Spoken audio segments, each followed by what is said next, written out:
పవన్ కళ్యాణ్ చాలా ఇమ్మెచ్యూర్డ్గా చిన్నగా ఆయన ఏ రోజు మెచ్యూర్డ్గా మాట్లాడినాడు? ఆయన ఏ రోజు మెచ్యూర్డ్గా మాట్లాడినాడు?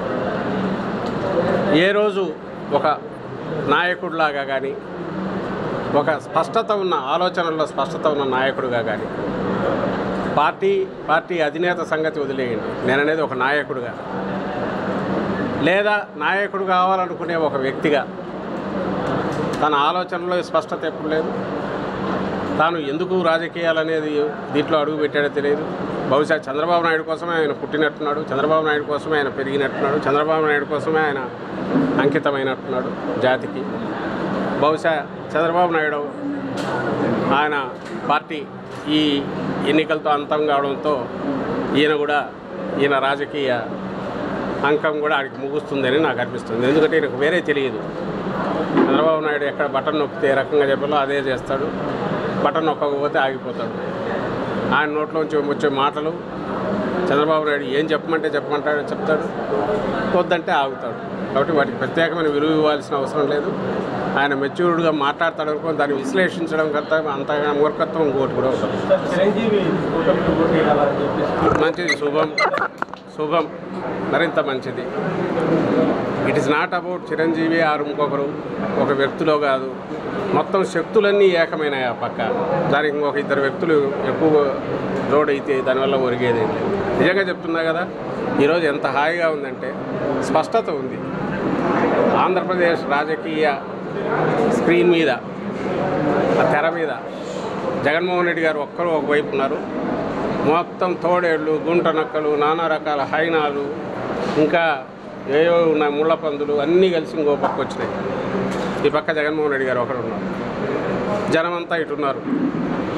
ఆ పక్క వాళ్ళందరూ అధికారం కోసం ఉన్నారు. ఈయన అధికారం అంటే ఒక బాధ్యతగా, ప్రజలకు మమేకమై ప్రజలకు సేవ చేయడమే ఒక లక్ష్యంగా, ఓ మంచి రాష్ట్రంగా, అభివృద్ధి చెందిన రాష్ట్రంగా సంక్షేమం ద్వారా దీన్ని తీర్చిదిద్దాని లక్ష్యంతో ఈయన ఉన్నారు. ఈ స్పష్టత ఉండడం అనేది మాకు కలిసి వస్తుంది. ప్రజలు చూజ్ చేసుకోవడం సులభం అవుతుంది. ఏమండి, చెప్పాను కదా గతంలో 151 ప్లస్ ఎంతనే చూద్దాం. లెటర్స్ బై ఉన్న విషయం రాసింటారు, ఏముందట. అందులో ఆమె ఇంకో పార్టీకి అధ్యక్షురాలైనంత మాత్రాన జగన్మోహన్ రెడ్డి గారి చెల్లెలు కాకుండా పోరు, అలాగే ఆమె కుటుంబ సభ్యురాలు కాకుండా పోరు. అందువల్ల వాళ్ళ మధ్య ఉన్న సంబంధాలు ఉన్నాయో అక్కడ కంపల్సరీగా డిక్లేర్ చేయాలి కాబట్టి అందులో వచ్చింది. దానికి ప్రత్యేకంగా వేరే అర్థం బాగా జరుగుతున్నాయి. సీఎం గారు 25వ తేదీ నామినేషన్ వేస్తారు అండ్ మేనిఫెస్టో కూడా డ్యూ కోర్స్లో వస్తుంది. మీకు నా సంగతి తెలియదు. ప్రతిరోజు పొద్దున్న లేస్తే సాయంత్రం ఇంటికి వెళ్తే ఇంటికి వెళ్ళినట్టు అంతే. ఎందుకు చేస్తున్నాను ఈ సరదా? కోట్లు సంపాదించాను, కానీ ఈ నేల కోసం నిలబడే మనుషులు కావాలి. అల్లూరి సీతారామరాజు గారు ఉన్నారండి? కాదు.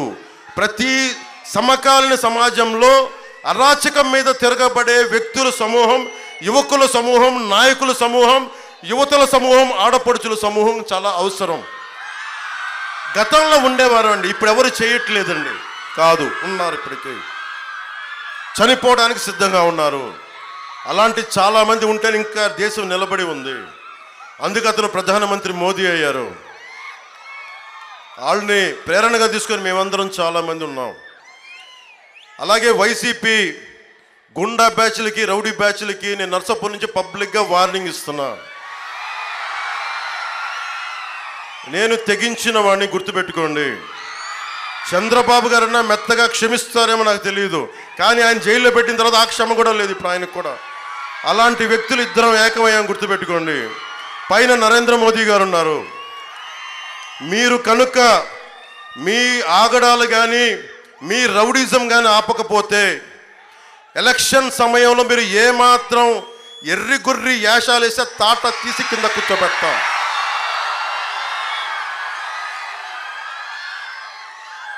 అలాగే నా మీద సామాజిక మాధ్యమాల్లో కానీ వైసీపీకి అనుకూలందరూ రెచ్చిపోయి పిచ్చి పిచ్చి వాగుళ్ళు వాగితే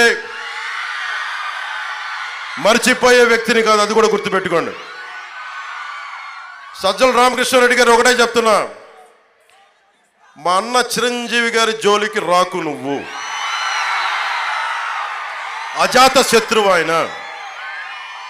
ఆయన కాంగ్రెస్లో ఉంటారో ఇంకో పార్టీకి ఇస్తారో వైసీపీకి మద్దతు ఇస్తారో, మీకు వైసీపీకి మద్దతు ఇచ్చిన రోజున నేను ఒక్క మాట మాట్లాడాల, గుర్తుపెట్టుకోండి. సొంత తమ్ముడిని నేను ఒక్క మాట మాట్లాడాల. 3 రాజధానీలు పాపం మంచిదే అని ఆయన మీరు ఒప్పిస్తే ఆయన పాపం దానికి అనుకూలంగా మాట్లాడారు.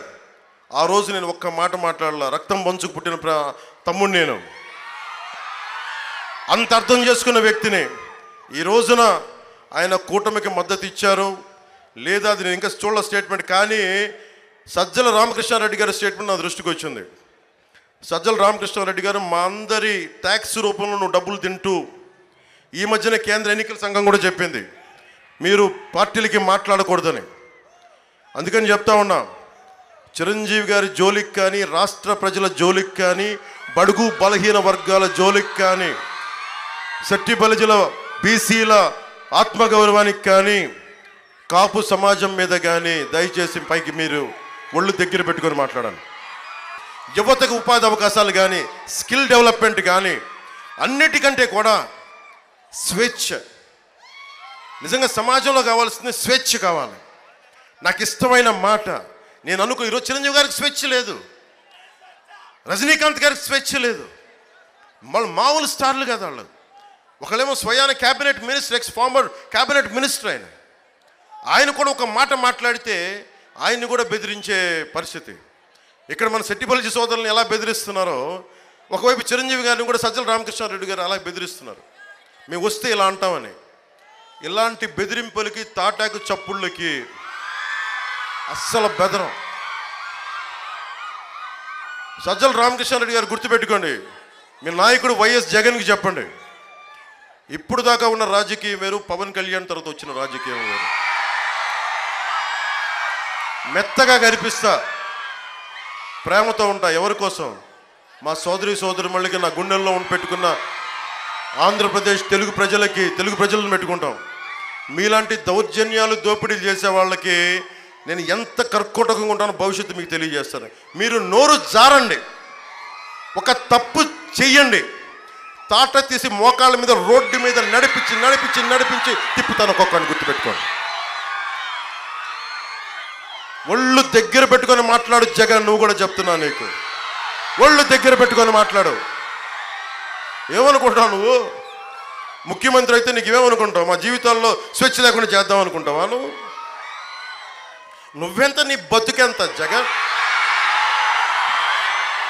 నీ ఏమైపోయిందంటే నీకు తెగించేవాడు లేక, ఎవడు నీకు ఎదురు మాట్లాడేవాడు లేక, నువ్వు మేడెక్కి కొట్టుకుంటా ఉన్నావు, నువ్వు పొగరెక్కి కొట్టుకుంటా ఉన్నావు నువ్వు. ఆ రోజులు అయిపోయి నీ గుర్తుపెట్టుకో. ఈరోజు ఎలక్షన్ సమయంలో మాట్లాడట్లా, గుర్తుపెట్టుకోండి. దశాబ్దం నుంచి ఇదే మాట్లాడుతున్నా. రేపు పొద్దున మనం ప్రభుత్వం స్థాపిస్తున్నామన్న ధైర్యంతో మాట్లాడట్లా. మొన్న 5 సంవత్సరాల్లో పీక్లో ఉన్నప్పుడు మాట్లాడాను నేను ఇదే మాట. పవన్ కళ్యాణ్కి అధికారం ఉన్నప్పుడు ఒకలాగా, అధికారం లేనప్పుడు ఒకటి మాట్లాడు. అల్లూరి సీతారామరాజును స్ఫూర్తిగా తీసుకున్న వాళ్ళు మాకు భయాలు ఉండవు, మాకు న్యాయమే ఉంటుంది, న్యాయ పోరాటాలే ఉంటాయి.